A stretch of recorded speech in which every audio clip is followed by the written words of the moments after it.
É a missão, né? Palmeiras, na mesma condição do Flamengo, jogando o primeiro jogo em casa, vai receber o Cruzeiro nessa quarta-feira.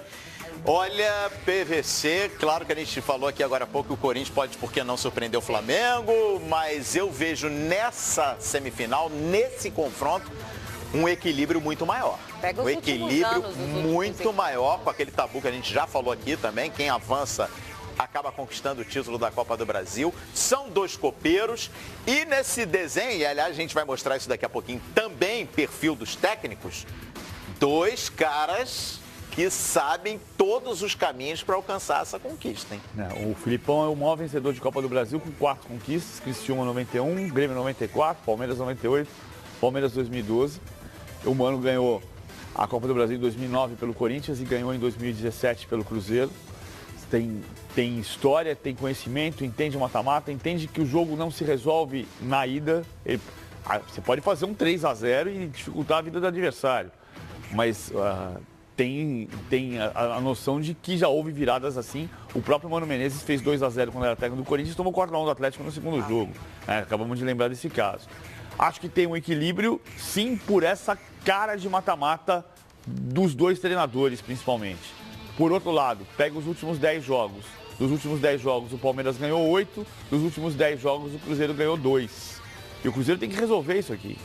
Ele pode empatar, como eu disse ontem, ele pode empatar as duas partidas e se classificar para a final. Mas tem uma hora que tem que voltar a vencer. O Cruzeiro está na hora disso. Nos últimos 10 jogos, ele ganhou do Fluminense pelo Brasileiro e do Flamengo pela Copa do Brasil. Você acredita que amanhã a gente pode acompanhar aqui na tela do Fox Sports Bruno Henrique em campo ou Borja? Eu acho que o Borja vai jogar. Você acha que já está recuperado? Foi poupado? Não é poupado, ele seguiu todo o preparo, a sua recuperação justamente para voltar nesse momento da decisão do Palmeiras? O Borja está sendo preparado para esse jogo. Se não jogar o Borja, joga o Johan e o William jogar na frente. Não é um drama a ausência do Borja. O Bruno Henrique faz muita falta. Só um parênteses em relação àquela história de o Tite disse que prejudicou o Palmeiras. Ele disse isso hoje, também se contradiz com o que ele disse no dia da convocação. Porque ele disse no dia da convocação que o Bruno Henrique era o cara que ele estava estudando convocar. E o Bruno Henrique hoje está machucado. O Dudu naquele dia, a convocação foi dia 17 de agosto. No dia 16 de agosto, o Palmeiras ganhou de 1-0 do Bahia jogando mal. E o Dudu fez o primeiro gol dele com o Filipão. Ou seja, a contradição dele em relação ao Dudu vem desde aquela pré-lista da Copa, porque na Copa foi muito questionado quando foi divulgado que o nome do Dudu estava naquela lista com Dedé, Paquetá, tal, até porque o Dudu não vinha jogando bem. Mas faz sentido, porque no período dessa convocação, o Dudu também estava saindo daquela situação, se ficava, se saía, se estava triste, se estava feliz. Ele fez o primeiro gol com o Filipão. Fez o primeiro gol com o Filipão no dia 16. Ele cresceu esse último mês. Primeiro gol dele com o Filipão foi dia 16 de agosto. A convocação foi dia 17 de agosto. Dia 19 de agosto ele fez o segundo gol. Até agora ele tem 2 gols com o Filipão. Verdade. Ele cresceu de produção a partir dali. Você está perfeito nisso. Mostra, mas a gente destaca que o Tite vem entrando em contradição em relação ao Dudu. Desde a Copa. O Dudu não era para estar na lista pré-Copa. Não era, não estava jogando bem. Ele está jogando muito bem agora. Aí olha o Bruno Henrique que está lesionado. E o Bruno Henrique está machucado. Mas existe um ponto. A seleção não está em discussão nesse momento. Eu acho que vai jogar o Moisés. E que não vai jogar o Bruno Henrique. O time que joga amanhã, na minha opinião, que não é informação. O Filipão está treinando e o Filipão faz questão nas declarações não esclarecer tudo. Claro. Que é um direito dele absolutamente irrefutável. O Everton, Mike, Antônio Carlos, Edu Dracena, Diogo Barbosa, Thiago Santos, Moisés, William, Lucas Lima, Dudu e Borja. Se não jogar o Borja, o William joga na frente, joga o Johan do lado direito do campo. Acho que é isso aqui. Agora, tem as questões são Bruno Henrique, se jogar o Bruno Henrique, joga o Moisés na função. Quem faz mais falta hoje, Bruno Henrique ou Borja? Pensando na partida de amanhã contra o Cruzeiro. Só posso colocar um. Quem faz mais falta não estar nesse time? Qual dos dois? Os dois fazem falta, mas acho que o Bruno Henrique. Porque o Moisés compõe mais o meio campo na função de 10. E se o Bruno Henrique não joga, você tem que puxar o Moisés para segundo homem. Mas você sabe, PVC, essa discussão é boa. Eu acho que eu vou discordar. Eu acho que o Borja hoje faz mais falta. Até pela ausência do Daverson, né? E o Filipão, desde que chegou, o que a gente fala aqui? Ah, o Filipão resgatou o Palmeiras, é o cara que gosta do 9. É o cara que gosta da referência. Claro que o William pode jogar ali, mas a gente vai cair naquele problema de que é sempre o jogador adaptado à função. Sim. E o William hoje joga muito bem. É o paliativo. É o paliativo.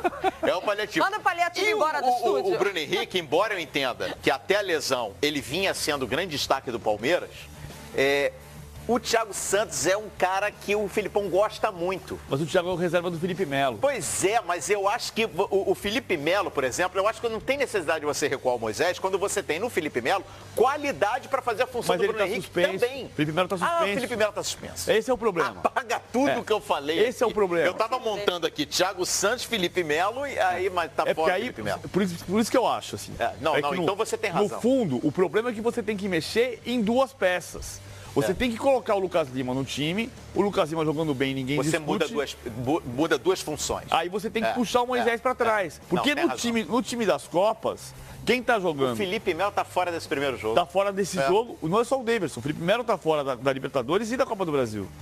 Por isso que o Felipe Melo foi pro time brasileiro. Na minha cabeça, eu via perfeito ali. O Thiago Santos fazia a primeira função e o Felipe Melo ele tem qualidade para fazer o que o Bruno Henrique vinha fazendo no Palmeiras. E aí você mantém o Moisés na função dele.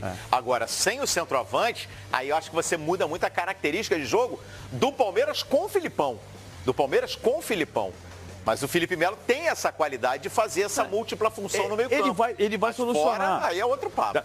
Na linha do que a gente vem dizendo, que ele faz os dois times, que ele faz o Banguzinho, que é o time do Brasileirão, o time B de Brasileirão, o time C de Copas, ele vai mexer. É impossível dizer que ele não confia no Lucas Lima. Nesse caso, quem não confia no Lucas Lima sou eu. Né? Ele puxa o Moisés faz bem a segunda função. E o Lucas Lima ainda no time, o Filipão confia no Lucas Lima. Para ele resolver o problema.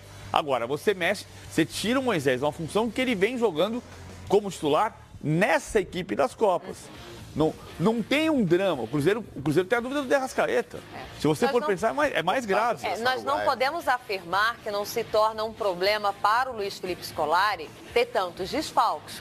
Mas pelo fato dele ter esse rodízio e as duas equipes, três, time de Copas, time do Brasileiro ou mistão, eles estão se apresentando bem, não se torna um drama como você está falando. Mérito total ao Filipão, que vem sabendo mexer na equipe e vem criando equipes com o elenco que ele tem em mãos agora.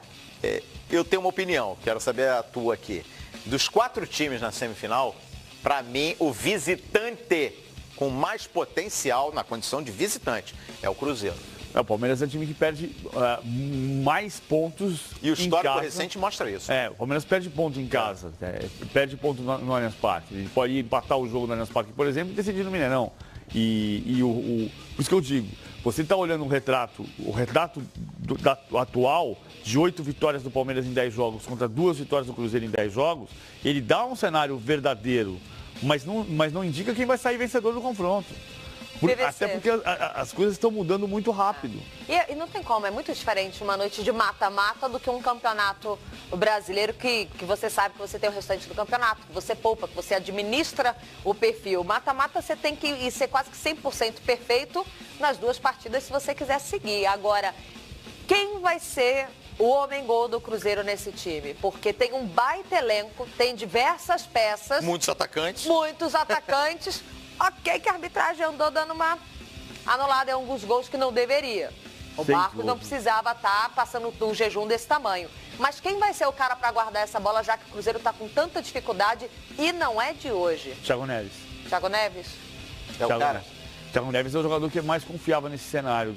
Estou falando porque o De Arrascaeta tem uma lesão. Ele está se recuperando da lesão. E o Thiago Neves já teve momentos melhores nesse ano.